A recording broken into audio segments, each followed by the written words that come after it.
balik. CS sama. Kalau mau sargani saya CS berani bilang begini. Lah kan kalau di kitab santri itu dibilangnya lapatnya lapat kinayah. Lakin bihi lazimu ma'nahu kusit ma'a jawazi qasdihi ma'ahu yarid.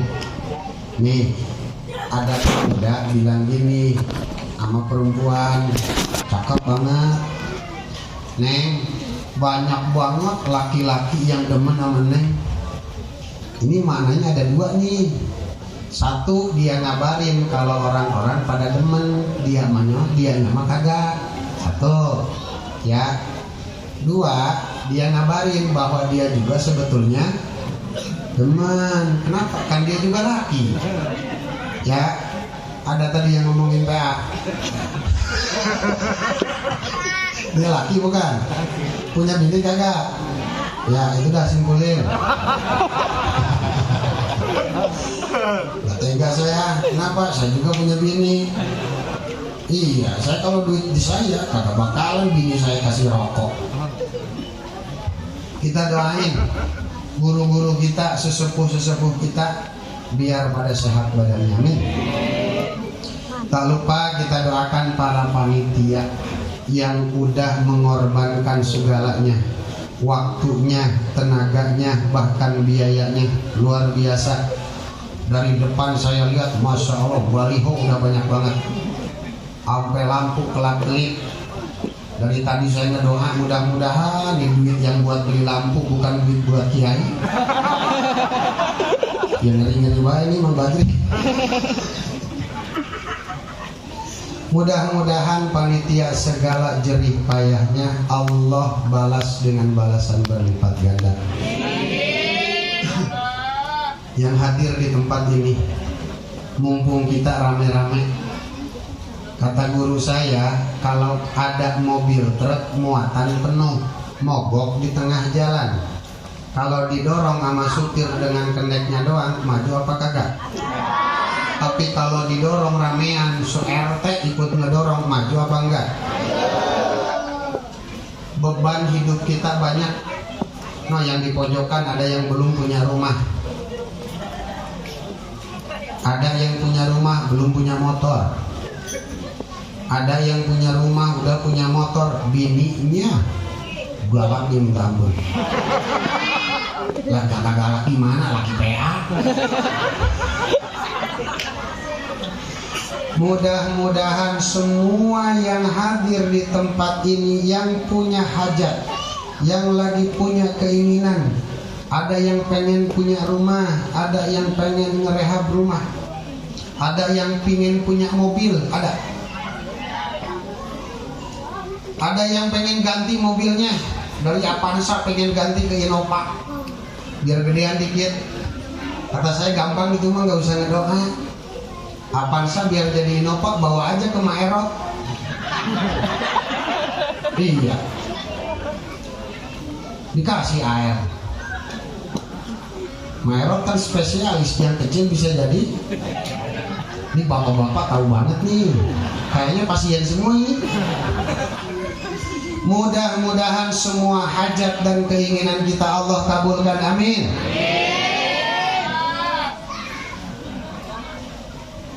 Dan mungkin di antara kita yang hadir di tempat ini ada yang sedang Allah uji, ada yang sedang Allah kasih musibah. Barangkali ada suami istri anaknya lagi sakit-sakitan baik, ada seorang laki bininya sakit-sakitan baik, atau mungkin ibu-ibu yang lakinya sakitan baik. Mudah-mudahan, apalagi kemarin dengar kabar bahwa Bojonggede dan sekitarnya habis dihajar sama angin gede, apa namanya, puting. Lah kata saya, bapak kalau pulang ke rumah itu puting gede apa kecil?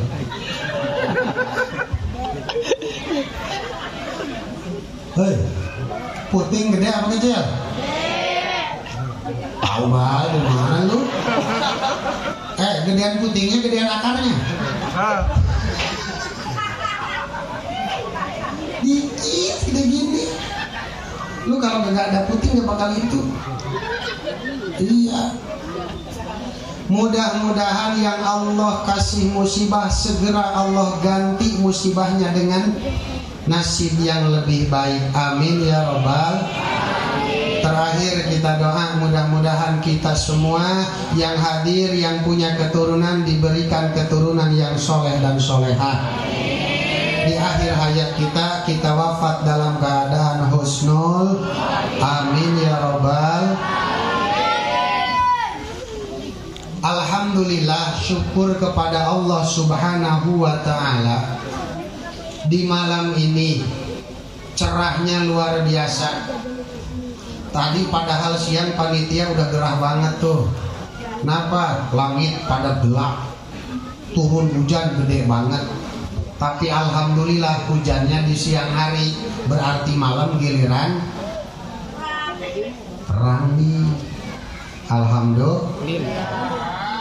Tapi ini nggak sembarangan, orang pawang hujannya ada di sini. Iya, gampang Bu kalau pengen acara nggak hujan mah nyari kodok. Iya, nyari kodok, ambil atuh, gantungin di langit. Insya Allah hujan mah hujan baik. Alhamdulillah kita diberikan hidayah dan taufik. Allah nasibkan kita untuk mengagungkan junjungan kita. Kalau tidak karena beliau, kalau bukan karena beliau, mungkin kita di hadapan Allah bukan siapa-siapa. Alhamdulillah juga kita Allah jadikan sebagai umat beliau. Yang mana hadirin, kalau seandainya kita tidak dijadikan umat beliau, mungkin kita seandainya jadi umat Nabi Nuh, kita umat Nabi Musa, kita umat Nabi Daud dan lain sebagainya, belum tentu kita bisa mengagungkan Nabi kita, kita bisa mengagungkan junjungan kita setiap tahun. Alhamdulillah. Nih Bu, acara-acara kayak begini cuma di Indonesia yang ada, luar biasa. Makanya kenapa dari dulu sampai sekarang Indonesia masih menduduki peringkat pertama negara dengan mayoritas umat Islam terbesar di dunia. Kenapa bisa seperti ini? Apakah tidak ada negara dengan Islam terbanyak? Banyak.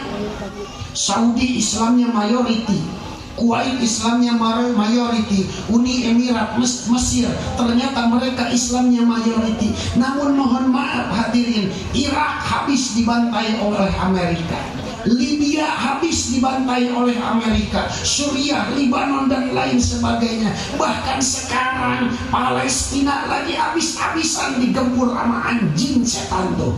Sebenarnya bener apa tuh namanya?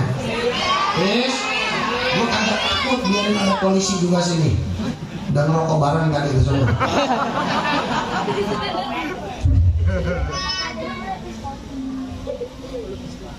Islam, negara-negara Islam sekarang habis dibantai. Kita alhamdulillah Indonesia masih tentram damai. Alhamdulillah.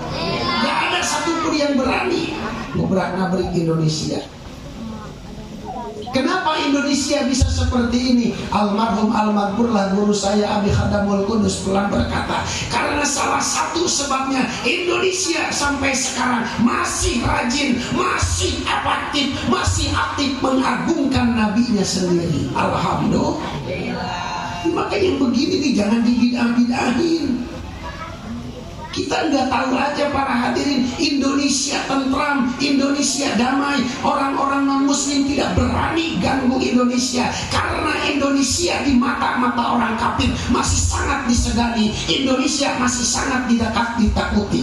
Kenapa? Indonesia walaupun para hadirin postur tubuhnya kecil-kecil, pendidikan mereka terkalahkan oleh orang-orang Eropa, tapi keimanan mereka luar biasa dahsyatnya, kecintaan orang Indonesia terhadap nabinya tinggi, sangat luar biasa. Sehingga jangankan datang untuk mengobrak-abrik Indonesia, ternyata mereka semua tunduk. Lihat bangsa Indonesia. Kata si Adis, Masya Allah. Kirain kabar unik loh Jis. Alhamdulillah, makanya nih ya, saya tanya tadi sama Kiai Bajri, ini di musola ini maulidan? Iya. Terakhir bukan? Belum. Minggu depan masih ada di kampung beda lagi. Tor minggu jasona lagi ada lagi. Nyambung dari maulid sampai ke Rojaban. Alhamdulillah. Makanya kiai kalau habis maulidan banyak yang umroh. Masih mending Bu daripada dipakai kawin lagi. Ya. Ibu bapak hadirin ma'asyiral muslimin rahimakumullah. Dulu saya pernah nanya sama almarhum Abi Khodam. Wah, saya suka bilang gua sama beliau. Apa sih bacaannya? Apa sih doanya biar ceramah laku? Biar ceramah banyak banget yang hadir, biar ceramah banyak yang manggil. Almarhum bilang begini, nggak ada bacaannya, nggak ada doanya, nggak ada wiridnya, apalagi sampai mahar-mahar segala. Lu kalau ngaji maulidan, lu kalau isi acara Rajaban, udah ngaji, ngaji, nggak usah ngebodor segala. Kenapa? Kasihan para panitia udah ngabisin biaya gede. Kasihan para jamaah udah hadir sampai begadang segala. Kalau yang kita sampaikan bukan melulu ilmu dan ilmu. Habis kita ceramah semalaman, yang kita sampaikan cuma ketawa doang. Ujungnya malamnya rame, subuh musola sepi. Kenapa? Yang kita sampaikan bukan ilmu, yang kita sampaikan nggak jadi hidayah buat para jamaah. Makanya saya dipesenin, udah lu mah acara maulidan, acara rojaban, acara muharram, ngaji ngaji. Insya barangkali kalau kita niatnya tulus ngaji lillahi ta'ala, mungkin ada satu atau dua jamaah yang menerima bukan dengan telinga saja, tapi menerima langsung dengan hati. Insya Allah walaupun sepatah dua patah kata jadi hidayah diamalkan. Ini yang akan membanggakan baginda Rasulullah. Ibu bapak hadirin jamaah semuanya, banyak sekali sifat dan akhlak baginda Rasul yang patut kita contoh. Di antaranya Nabi itu afala akuna abdan syakuro. Nabi itu seorang hamba yang bersyukur. Tapi wa akuna sobiron asyadda sobro. Tapi aku pun seorang hamba yang sangat sabar dan sangat sabar. Nabi orang yang bersyukur, tapi Nabi juga orang yang bersabar. Nih ibu-ibu kudu tahu ilmunya nih. Ada syukur, ada sabar. Kita hidup di dunia nggak bakal lebih dari dua. Satu, nasib kita baik. Dua, nasib kita dapat nikmat. Yang kedua, kita dapat musibah. Hidup di dalam dunia nggak bakal lepas dari dua tersebut. Cuma kata Nabi, ajaban lil mu'minin, aku takjub terhadap orang-orang yang beriman. Kenapa? Tidak ada satupun takdir yang datang kepada mereka illa kana khairan lahu, kecuali itu berdampak baik buat dirinya. Fa'idha nalahul faqah, ketika seorang mukmin Allah beri musibah, Allah beri nasib yang kurang baik, fasobaro, dia bersobar, pakana khairun lahu, dialah jadi makhluk yang terbaik. Wa idza an'amallahu alaihi, namun ketika Allah beri nikmat, ketika Allah beri segala yang kita inginkan, maka pasyakaro, orangnya bersyukur, wa kana khairan lahu, syukur pun jadi baik buat dirinya.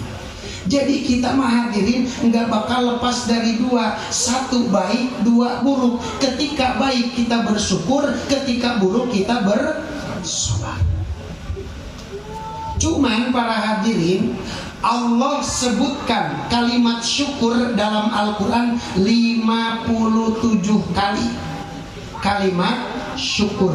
Berbeda dengan kalimat sabar. Allah sebutkan kalimat sabar, ada yang dengan fi'il madi, ada yang dengan fi'il mudhari, masdar, isim fa'il, fi'il amar dan lain sebagainya. Allah sebutkan sampai 90 kali. Sabar 50, syukur 57, sabar 90, hampir setengahnya. Imam Qurtubi mengartikan hikmah di balik hal tersebut adalah ternyata nomor pertama hadirin, orang-orang yang bakal banyak masuk surga adalah dari kalangan ahli bersabar.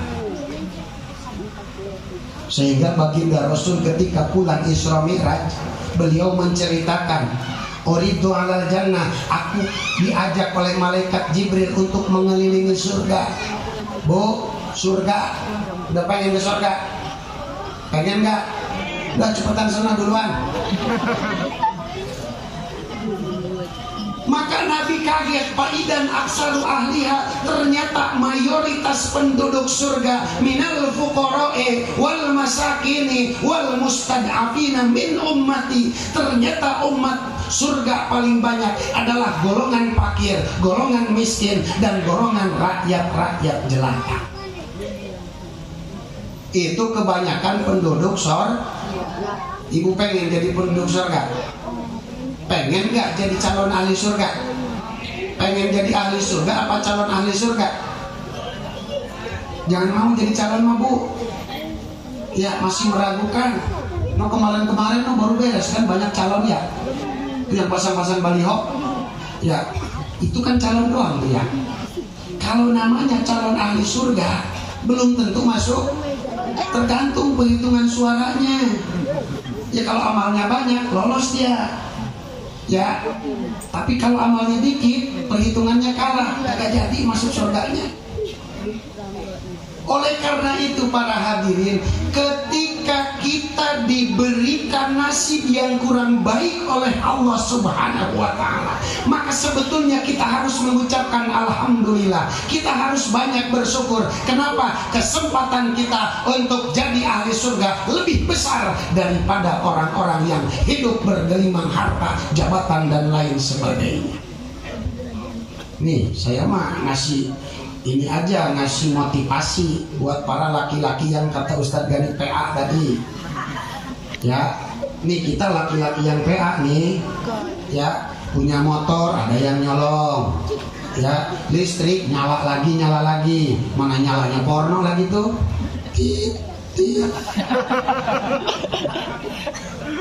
Malu banget itu. Giliran ada hujan kena puting beliung, ya Allah. Udah mah motor hilang, listrik habis pulsa, rumah genteng pada terbang. Ya Allah, gini amat ya, awas. Gak boleh bilang begitu. Alhamdulillah, Allah sedang uji saya. Allah sedang beri nasib saya yang kurang baik. Mungkin Allah menginginkan saya menjadi orang yang sabar. Yang pertama. Yang kedua para hadirin, kita lihat bagaimana balasan Allah terhadap orang-orang yang syukur dan bagaimana balasan Allah terhadap orang yang sabar. Orang yang syukur Allah beri balasan cuma dua. Satu, wasayajzillahu syakirin. Allah akan balas orang-orang yang bersyukur. Dua, wasanajzis syakirin, dan kami akan membalas orang-orang yang bersyukur. Semua orang yang Allah kasih nikmat, harta ada di dia, jabatan ada di dia, wibawa ada di dia, pengaruh ada di dia. Udah mah masih muda, kaya raya, mobil mewah, rumah megah, sohor luar biasa, rajin ibadahnya. Ada nggak tuh yang begitu? Ada nggak tuh yang begitu? No, ponakan saya yang kemarin diangkat jadi wakil menteri namanya Raffi Ahmad.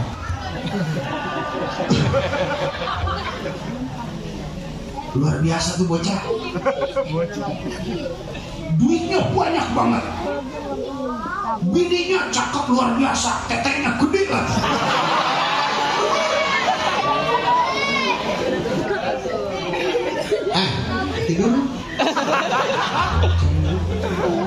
Malam nih.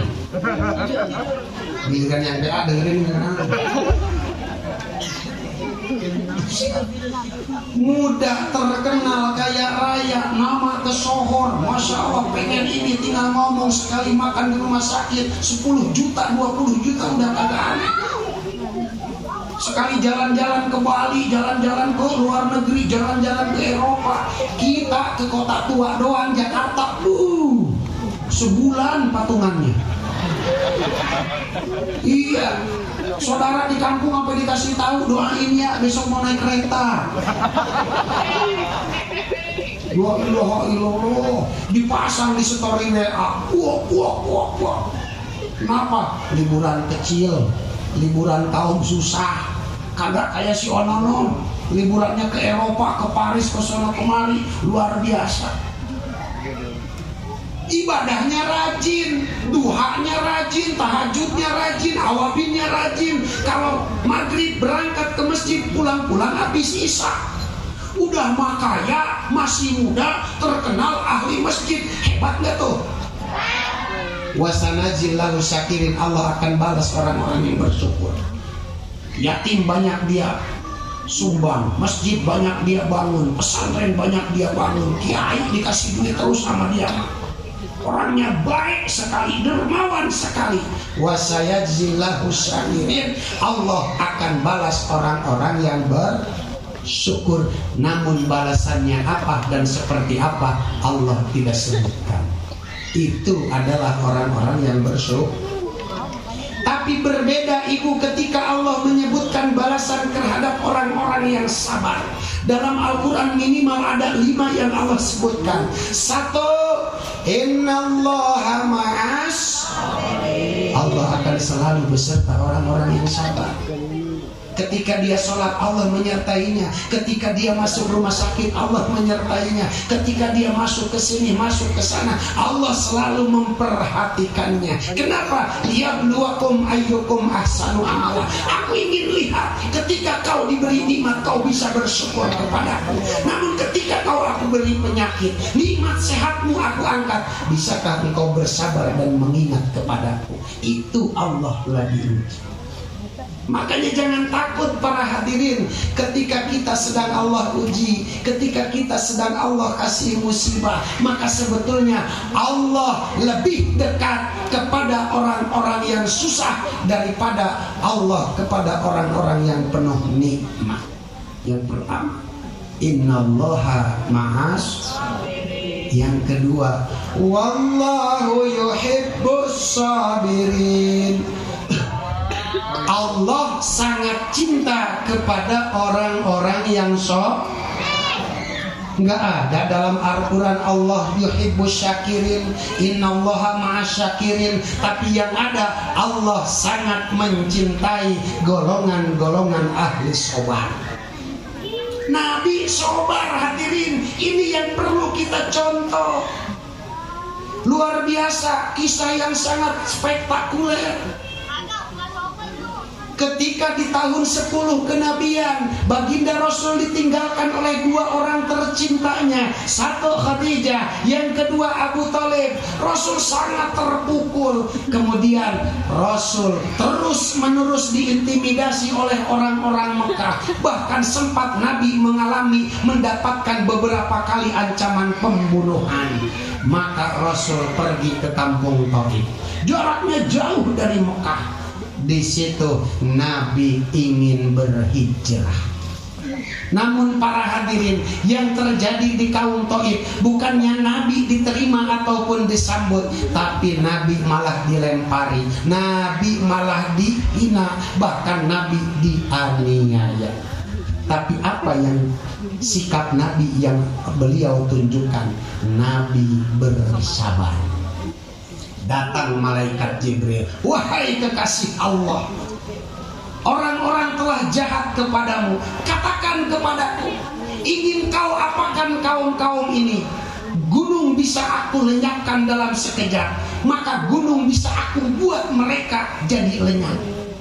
Kata baginda Rasul, jangan Jibril, mereka tidak beriman wahai Muhammad. Tenang, Mereka mungkin tidak beriman, tapi sekarang mungkin bulan depan mereka akan beriman. Tidak akan. Mungkin anak-anak mereka akan ada yang beriman. Mungkin cucu mereka akan ada orang-orang yang Ini contoh tauladan tentang kesabaran baginda Rasul. Makanya nih bapak nih ya, kalau punya anak bandelnya juara umum. Sekampung paling bandel anak bapak. Musola dilemparin kacanya, kan serem tuh. Pecah. Bang, coba anak urusin tuh. Nah apa? Kaca musola udah 2 dipecahin. Keran masjid dibuka-bukain sama dia. Jam 1 malam. Ujungnya masjid jebol bayar listrik. Kenapa? Semalaman sanyo nyala terus. Bandel banget. Tenang bapak, jangan putus asa. Mungkin anak ini bandel, ntar adanya mah kagak. Kalau adanya masih bandel, bikin lagi adeknya. Mungkin anak yang ketiga kagak bakalan. Bandel juga yang ketiga, bikin lagi terus. Bini kagak kuat, nyari lagi pabriknya, beres. Iya, udah kepala disebut PA.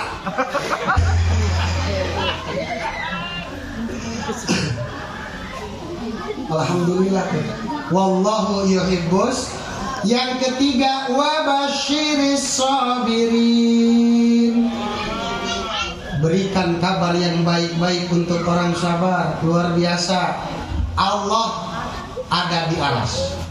Ketika Allah di aras, semua malaikat di langit Allah kumpulkan. Kata Allah, wahai para malaikatku, tuh lihat di bawah. Ada hambaku yang sedang sakit namun dia tetap menjalankan sholat. Ada hambaku yang sedang terbaring di rumah sakit tapi lidahnya terus berzikir menyebut asmaku. Lihat dia, siapa namanya? Si Anu bin Anu, si Anu bin Anu, si Anu bin Anu. Maka malaikat dengan bangga kemudian mereka memohonkan ampun atas dosaku. Allah sangat bangga, Allah sangat gembira, Allah ridho terhadap orang-orang yang insya nih, mudah-mudahan nih kita di sini ketika Allah uji, Allah berikan kita kekuatan untuk insya. Ini soalnya begini nih, kalau orang lagi kena musibah suka beda pikirannya, ya suka beda pikirannya. Giliran ada yang ngasih duit, alhamdulillah, langsung ambil wudhu ngedoa, ya Allah, gampangkan rezeki orang yang ngasih duit sama saya. Ya Allah, panjangkan umurnya. Ya Allah, sehatkan badannya. Begitu dia dapat yang ngasih duit, begitu duitnya hilang 100.000, ya elah. Siap dia ketika menerima nikmat, namun dia belum siap ketika nikmatnya Allah cabut. Para hadirin, dalam surat At-Taghabun Allah berfirman, ma asaba min musibatin illa biidznillah wa may yu'min billahi yahdi qalbah wallahu bikulli syai'in alim. Apa sikap kita ketika mendapati musibah? Para hadirin, kalau kita dapat musibah, saya kasih contoh, hilang motor, saya kasih contoh, hilang dompet. Yang ada duitnya, ya kalau dompet doang ngapain sih? Hilang dompet, bagaimana kita nyikapinya? Kata Allah, wa may yu'min billah, hadapi musibah dengan iman. Satu, lihat orang yang nasibnya lebih buruk dan lebih sadis daripada kita, itu obatnya. Nih Bang Ajis, kalau kehilangan motor, ingat-ingat tetangga yang kemarin hilang mobil. Kalau kita lagi puyeng sama anak atuh, maka lihat teman-teman kita yang pusingnya oleh 2-3 anak. Kalau kita dapat masalah, yakini, bahkan kita harus sangat yakin bahwa di sana banyak orang yang masalahnya lebih besar daripada kita. Luar biasa Ibu. Allah tuh sebelum ngedatangin penyakit, Allah datangin dulu obatnya. Ini saya di dulu, alhamdulillah, jam 10 pagi ada orang datang. mukanya udah pias banget, mukanya udah nggak ada darahnya. Kiai, aya naon mang? Doain saya. Kenapa? Aki-aki udah mau nangis. Saya baru dapat musibah. Kenapa? Mobil saya hilang. Ya ilaha illallah. Mobilnya hilang. Kata saya, mang, itu mobil satu jangan dicari, gak bakal ketemu. Giliran sholat, udah sholat aja. Jadwalnya tidur aja. Jadwalnya makan aja. Jangan karena hilang mobil, sholat ditinggalin, makan disedikitin, tidur dijagain. Ntar yang ada gimana? Habis waktu, habis uang, habis energi, mobil kagak balik. Udah, makanya saya langsung ajak ngaji tuh orang. Jam 10 pagi saya dapat kabar ada orang kehilangan. Jam 5 sore motor saya hilang. Kan keren tuh. Kata saya, begitu la ilaha illallah. Hampir mau marah tuh. Setan, gak jadi nyebut setan. Kenapa? Alhamdulillah, gua amat yang hilang cuma lah orang tadi yang hilang apa? Tuh, hilang motor masih bisa ucapin alhamdulillah. Kata bini, itu hilang motor. Iya, kenapa bilang alhamdulillah? Gua mah alhamdulillah, yang hilang cuma motor, mobil gua masih ada. Begitu tuh. Sekarang saya tanya, jadi begini ibu, sebelum Allah datangkan penyakit, Allah sudah siapin obatnya. Sebelum Allah menghilangkan motor saya, ternyata Allah sudah kasih hiburannya. Saya tanya sekarang, kalau di satu kampung ada warung 20, ya banyak banget kan warung. Di setiap warung ada obat bodrek nggak? Satu warung bodreknya pasti lebih dari satu. Kita hitung aja Bapak, kalau satu warung bodreknya ada 5 kali 20 warung, ada 100 bodrek. Satu bodrek isinya 400 bodrek. Untuk satu kampung Allah udah siapkan 400 biji obat sakit kepala. Saya tanya jam segitu, ada berapa orang yang sakit kepala? Paling ada 8 orang. Ternyata para hadirin lebih banyak obat daripada yang sakit.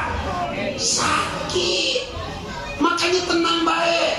Kalau kita sakit kepala, alhamdulillah Allah mau kasih rezeki tukang warung. Kenapa? Udah 2 minggu bodreknya kagak laku-laku. Ya, bener. Nih kalau kita sakit bilangin alhamdulillah. Kenapa? Tandanya dokter mau dapat rezeki. Tandanya perawat rumah sakit sama suster mau dapat rezeki. Kenapa? Mereka kan dapat rezekinya dari orang sakit. Ketika kita sakit, berarti secara tidak langsung kita sudah jadi wasilah datangnya rezeki para dokter. Alhamdulillah. Coba tuh. Orang sakit kalau bisa sobar, udah tahu ilmunya, pasti bilang alhamdulillah. Makanya Allah demen sama orang yang begini mana. Yang keempat ibu, balasan orang yang bersabar. Innama yuwaffas sabiruna ujurahum bighairi hisab. Allah akan balas pahala orang-orang yang bersabar bighairi hisabin, tanpa ada hisaban. Kalau orang-orang bersyukur, mungkin Allah akan masukkan surga, tapi mohon maaf, masuknya mereka ke surga Allah hisab dulu. Kau dulu bersyukur kepadaku karena kau diberi jabatan. Sekarang aku tanya, dipergunakan untuk apa jabatanmu dulu? Kau dulu aku beri harta yang berlimpah. Sekarang sebelum kau masuk surga, aku pertanyakan dulu, dari mana kau dapatkan harta dan dipergunakan untuk apa harta tersebut. Orang-orang yang bersyukur Allah sebelum masukkan surga hisab dulu. Tapi ketika orang-orang bersabar, Allah masukkan ke surga tanpa hisab.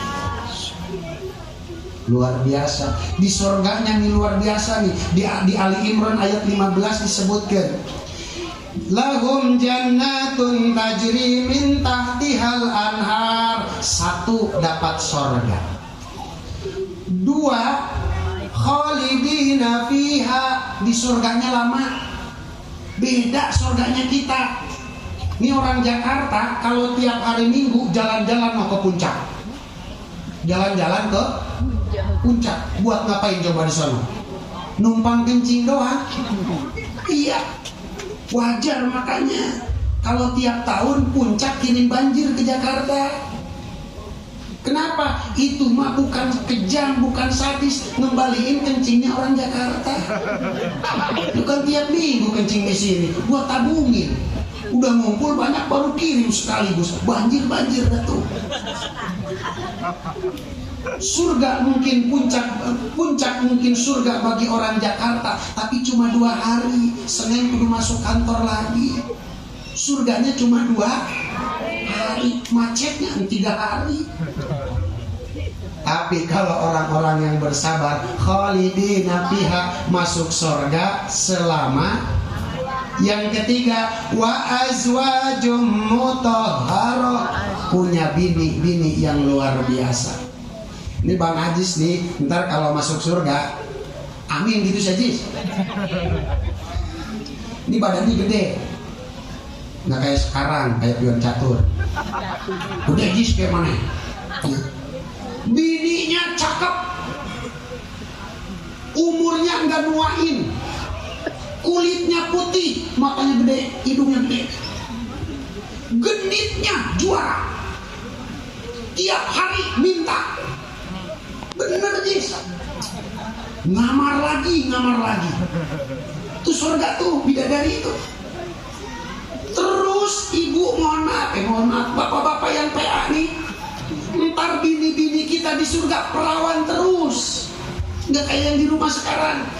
Masya Allah, campedak masuk. Nah kalau orang lahir segede apa tuh? Iya, bedanya kalau campedak dia ada cucuknya. Perawan terus, genit terus, minta terus. Mutahharatun, orang-orangnya menyenangkan. Ini yang susah nih. Bini-bini kita di dunia nih, ada yang cantik banget, keturunan kiai, masya Allah. Ada be buat diomongannya, ya. Cantik iya, kaya iya, masya Allah. Galak ngatur sama laki, tuh diomongin tuh. Sama laki nurut, taat, sayang, jeleknya juara. Bini-bini kita begitu kan. Dia hebat, 1, 2, 3, 4-5-nya. Orang-orang pada ngomongin, iya bini lu mah masya Allah. Ama emak juga sering ngasih duit. Kalau mampir ke rumah sini, piring bersih, pada dicuciin, keramik, lantai semua bersih, masya Allah. Tapi ya ampun, keteknya bau banget. Ada deh kurangnya. Itu bini kita. Ya, ama duitnya baik, ama mertua baik, ama anak baik, luar biasa, ama laki bager, masya Allah. Ama duit boros banget. Ada deh buat diomonginnya. Tapi bini-bini di surga, wa azwajum mutahharah, mereka hampir bahkan tidak ada satupun sifat yang patut kita omongin. Bersih deh hadirin. Ya, ke surga. Dan yang keempat, subhanallah, nanti orang-orang lapat di surga, waridwanum minallah, akan dapat ridhonya Allah. Nih 4 poin dari orang yang bersobar. Makanya para hadirin, Allah gambarkan dalam sobar itu dengan 4 sifat. 1, as-sabirina. Yang kedua, was-sadiqina, orang sabar namun jujur. Dan yang ketiga, wal qanitina, taat dalam beribadah. Dan yang keempat, wal munfikina, orangnya dermawan. Imam Baidawi mengatakan bahwa sabar dan 4 sifat berikutnya ini semuanya satu kesatuan. Artinya para hadirin, tidak cukup dengan sabar saja, tidak cukup dengan rajin ibadah saja, tidak cukup dengan dermawan saja, tapi semuanya kudu bersatu. Orangnya sabar, ngomongnya jujur, ibadahnya rajin, dan orangnya dermawan.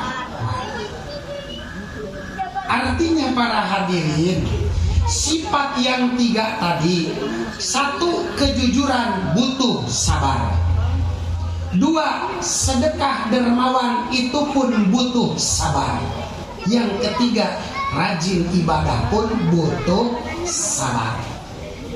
Kagak disebut hebat kalau orang rajin ke masjid tapi cuma sebulan doang. Ya, karena bulan puasa banyak gak yang ke masjid? Luar biasa. Tapi cuma bulan puasa doang. Abis bulan Syawal yang rame masjid apa pantai? Iya. Kagak disebut hebat. Kenapa? Dia rajinnya cuma sebulan. Kenapa para hadirin? Ternyata untuk dermawan perlu kesabaran. 1, ketika kita dermawan, maka kita harus kuat bertahun-tahun. Yang kedua, kita mengalami dengan beda-bedanya orang yang kita kasih. Mohon maaf hadirin, kadang-kadang kita semangat ngasih sama orang kalau orangnya mau terima kasih sama kita. Kita semangat ngasih sama si A. Kenapa? Dia mah kalau dikasih ketahuan girang banget. Kita mau ngasih sama si B. Kenapa? Dia kalau habis dikasih suka ngedoain. Giliran kita sama si C, kita mau ngasih, orangnya malah cemberut. Kita mau ngasih, boro-boro bilang terima kasih, malah dibentak-bentak. Laki PA masa gue dikasih begini? Tuh, ada yang begitu tuh. Kita udah ngasih sama bini 200.000 masih dibilang. Jelas banget sih ibu ngomongnya. Kita berinfak itu perlu kesabaran para hadirin. Makanya di surat Al-Insan Allah sebutkan, la nuridu minkum jazaa'a wala syukura. Ketika aku memberi kepadamu, aku sama sekali tidak mengharapkan rasa terima kasih dari kamu. Ketika aku memberi kepada kamu, aku tidak mengharapkan doa daripadamu, tapi aku memberi kepadamu murni ini adalah perintah Allah Subhanahu. Itu tandanya al-munfikina, orang-orang yang sabar ketika dia infak. Perlu sabar semuanya. Nih, bapak-bapak yang rajin ke masjid, belum disebut hebat kalau rajin ke masjidnya baru seminggu. Belum disebut hebat kalau rajin ke masjidnya baru sebulan. Nah, udah 10 tahun baru dah disebut hebat. 10. Kenapa? Ke masjid perlu sabar Bapak. Kalau cuma setahun 2 tahun doang, la ilaha illallah, banyak yang bisa juga. Nih, ya dulu saya pernah bilang begini, di dunia ini ada orang 4. 1, dia punya pangkat, dia juga punya derajat yang tinggi. Pangkatnya tinggi, derajatnya tinggi. Siapa? Baginda Rasulullah. Pangkatnya tinggi, derajat di hadapan Allah tinggi. Cirinya orang derajat tinggi, banyak orang yang cinta dan merindukan walaupun belum pernah ketemu. 1. 2, ada orang pangkatnya tinggi tapi derajatnya 0. Siapa? Sambo. Ada yang tahu Sambo? Pangkatnya inspektur jenderal. Jenderalnya juga dia mau udah inspekturnya. Tapi masya Allah anak buah tidur. Bukan se-RT, bukan sedesa yang ngomongin dia, senegara. Satu bangsa ngomongin dia 6 bulan berturut-turut. Apa hebat tuh orang? Gak ada derajat. Itu orang pangkat tinggi tapi derajatnya nol. Yang ketiga, ada orang pangkat kagak ada tapi derajatnya tinggi luar biasa. Siapa orang begitu? Noh, Bah Samad. Siapa orang yang begitu? Noh, Wan Haji Abdul. Yang tiap subuh orang-orang masih tidur, dia udah berangkat ke masjid. Dia udah datang di musola, nyalain lampu, nyalain speaker. Assalamualaikum warahmatullahi wabarakatuh. Gigi tinggal 2. Alhamdulillah, alhamdulillahilladzi ahyana ba'dama amatana wa ilaihin. Tiap subuh ada tuh di musola ini, ada nggak? Ada nggak? Siapa namanya? Tuh orang boro-boro punya pangkat, yang nyalonin RT juga nggak ada. Tuh orang kalau orang jangan-jangan nyalon DPR ya, nyalon RW gak bakal kepilih. Kenapa? Om udah di musola baik om mah. Tapi mohon maaf ibu, 1 malam 2 malam aja orang tersebut nggak ada bangunin subuh, telinga ibu bakal kangen. Kangen nih telinga. Kemana ya Mbak Adul? Biasa subuh ngebangunin, sekarang kagak ada. Nih ajan asar suka dia mulu yang ajan. Zuhur dia mulu yang ajan. Nih kuping kenal. Nih bentar lagi nih pasti Mbak Adul ajan. Ayah sholat. Pendek. Tapi telinga kenal. Giliran yang ajan bukan dia. Hati ini kagak betah. Telinga kagak betah. Kenapa? Udah 10 tahun yang ajan itu terus. Kita kangen, kita rindu, kita memuliakan orang-orang yang seperti itu. Ini tandanya orang derajatnya tinggi di hadapan. Bagaimana ingin bisa seperti itu? 10 tahun begitunya. Sobar berangkat ke masjid.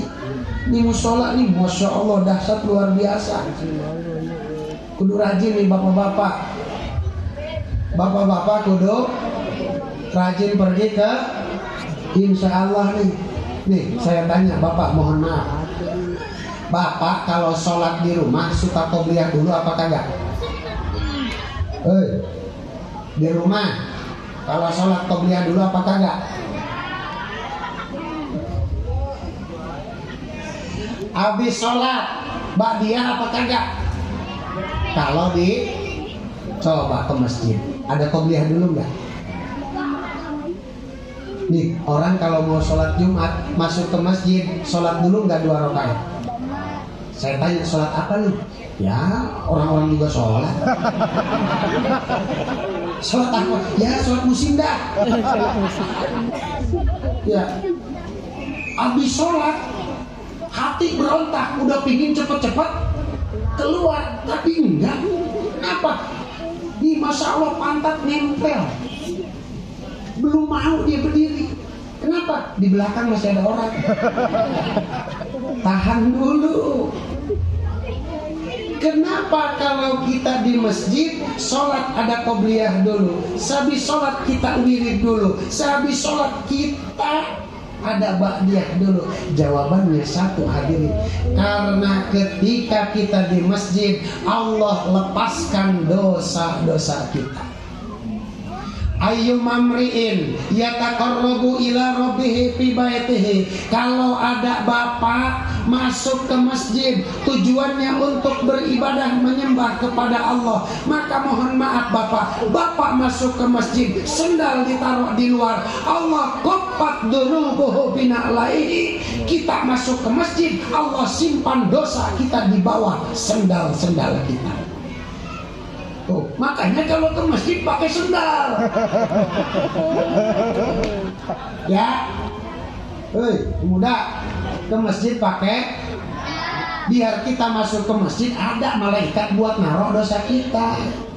Nih, sendalnya ada ditaruh, dosanya diambil. Kita masuk ke masjid udah nggak ada dosa. Makanya hadirin kalau udah tahu begini, nih bapak pulang Jumat sendal hilang, kudu seneng. Kenapa? Makan tuh dosa gua. Ya, kudu seneng. Yang ketiga, Jis, sekarang lo kalau mau operasi mikir-mikir lagi dah. Sendal bagus juga loh, tahan. Di bawah sendal ada apaan? Ya, jangan-jangan rampok nih yang punya, dosanya gede banget. Tuh, kalau kita masuk ke masjid, dosa kita Allah simpan dulu, sehingga kalau kita di masjid, di dalam ibadah enteng banget. Insya Allah. Yang kedua, nih bapak, kalau sholat di rumah sekali sholat pahalanya atuh, ya. Tapi kalau di masjid berangkat bapak 5 menit sebelum sholat, maka dari mulai berangkat Allah sudah catatkan kita orang yang sedang sholat. Innal abda, seorang hamba Allah catatkan dia musollian, seorang yang sholat ketika dia mulai berangkat dari rumahnya. Satu langkah Allah ampuni dosa, langkah kedua Allah angkat derajat kita. Kemudian para hadirin, begitu kita masuk ke masjid, kita sholat berjamaah, maka satu sholat Allah bandingkan 27. Bayangkan bapak, sekali sholat bandingannya 27. Kalau setahun aja bapak sholat berjamaah terus, maka di hadapan Allah lebih baik daripada 27 tahun sholat tanpa jamaah. 10 tahun bapak sholat berjamaah terus, maka lebih baik daripada 270 tahun sholat tanpa jamaah. Ini hebatnya umat Kanjeng Rasul. Umat-umat yang lain gak ada. Kenapa? Umat Rasul Allah lipat gandakan pahalanya. Ini makanya nih yang udah umur 60 ya, biar rajin ke masjid. 5 tahun kali tuh 27. Yang ketiga nih, jangan lupa nih bapak-bapak nih, kalau sebelum sholat jangan lupa siwak. Kata Nabi, rakaatani bisiwakin afdalu min sab'ina rakaatan bila siwak. Sekali kita sholat, kita bersiwak dulu, itu lebih baik daripada 70 sholat tanpa siwak. Bayangin bapak, kalau sholatnya berjamaah kali 27, sekarang siwak dulu kali 70, udah berapa tuh? Siwak enteng bapak. Ada yang pulang umroh datang silaturahmi, minta kurmanya, minta jam-jamnya, minta tasbihnya, sama minta siwaknya. Cuma kayu doang gesek-gesek di gigi selesai. Enggak ada, lupa kayu susur lupa, gampang. Di Fathul Mu'in disebutin wa yahsulu aslu sunnati bi kulli hasanin. Kalau kita mau niwak lupa kagak bawa susur, pakai apa aja yang penting kasar. Nih makanya engkong-engkong nih kalau pergi ke masjid suka pakai sorban. Kenapa? Jaga-jaga, takut lupa bawa susur, maka sorban bisa pakai niwak. Ya, sorban yang beginian nih, ujungnya bisa pakai niwak. Nggak ada sorban, ujung baju boleh. Nggak ada baju pakai sarung boleh. Ibu mau sholat menyiwak pakai mukena boleh. Nggak masalah. Yang penting satu, sorbannya punya kita. Iya. Makanya wayukroh bisiwaki goirihi, kagak boleh kalau kita mau nyiwak pakai sorban orang. Lu mau sorban kita pakai ngelap jigong orang? Tuh, pakai siwak ya, kali itu 70, luar biasa. Inilah hebatnya baginda, umat baginda Rasul. tinggal siap aja 10 tahun sholat di masjid terus, berjamaah terus, siwak terus, insya Allah 10 tahun kita bakal masuk golongan as-sabirina was-sadiqina wal qanitina wal munfikina, insya Allah. Hadirin ma'asyiral muslimin rahimakumullah, udah mau jam 12, Mang Bajri udah kagak tahan pengen ngedoa. Nih terakhir dari saya, ini yang saya sampaikan mungkin bapak-bapak udah sering banget dengar ya, cuma begini, kita nih Allah suruh jadi orang yang pintar. Pintar itu lawannya bodoh. Apa itu pintar? Pintar itu hadirin sifat untuk 3. 1, ada orang pintar otak. 2, pintar hati. 3, pintar kaki. Kalau saya tanya, Bapak, duit 5.000 sama 100.000 gedean mana? 100. Ini berarti otak ibu-ibu pinter nih. Kalau ngejawab gedean 5.000 berarti otaknya bodoh. Oke? Setuju gak? 2. Kalau saya tanya, Bu, dikasih pilihan pengen 5.000 apa pengen 100.000? 100. Berarti pilihan ibu cerdas, bisa membedakan mana yang menguntungkan dan tidak. Cerdas, bisa membedakan mana yang baik, mana yang buruk. Ya. Kalau ibu saya tawarin pengen 100.000, pengen 5.000, ibu milih 5.000, berarti hati ibu masih bodoh. Ya. 3, saya tanya lagi, Bapak, misalkan di kantong Bapak ada duit 5.000 sama 100.000, kotak amal lewat. Ini yang masuk yang mana nih? Hah?